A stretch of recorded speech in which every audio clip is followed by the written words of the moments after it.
قصه طولانی است، من کوتاه میکنم که وقت تمام است. شیخ بسیار بزرگی بود. این در بغداد دهها خانقاه و مدرسه داشت و هزاران شاگرد و مرید داشت. این بیرون شد یک وقت با مریدان خود به مناطق اطراف رفت. در یک منطقه میگه ما رسیدم از یک قریه گذشت، مردمای خیلی بدی بودن، شاگرداش قصه میکنن، مردمای خیلی بدی بودن، آدمای ویلی بودن. از او که رد شدیم یک چای آب بود، سر چا دخترانی، دختر زیبای اونجا بود، چند تا زن بودند و مردمای عیسوی بودن، نصرانی بودن، غیر مسلمان. میگم اینجا که سر چای آب رسیدیم، ناگهان همین شیخ عاشق همین دختر شد. من میرا میخوام هر چی که ما عذر کردیم که شما یک عالم کلان بزرگی، این کافر است این زن. گفت هر چی که است امکان ندارد. پدر دخترم فهمید که مسلمان است و عالم هست، گفت باید خوگها را بچرانی، در غیر این صورت دختر را به تو نمیدم. این قبول کرد که من خوگ را میچرانم.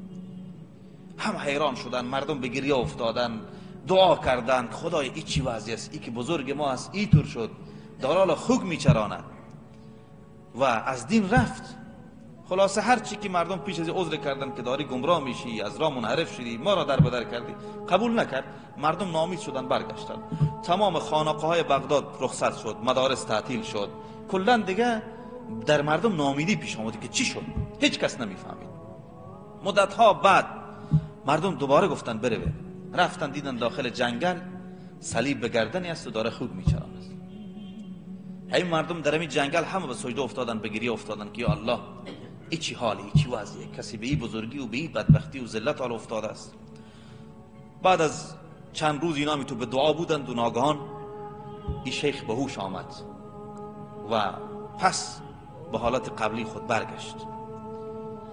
بعدی مردم پرسیدن که چی کار شد با تو چی شد، دیوانه شدی، روانی شدی، مریض شدی، چی شد با تو چی کار کردی چند وقت؟ گفت من دیگه هیچ کاری نشد.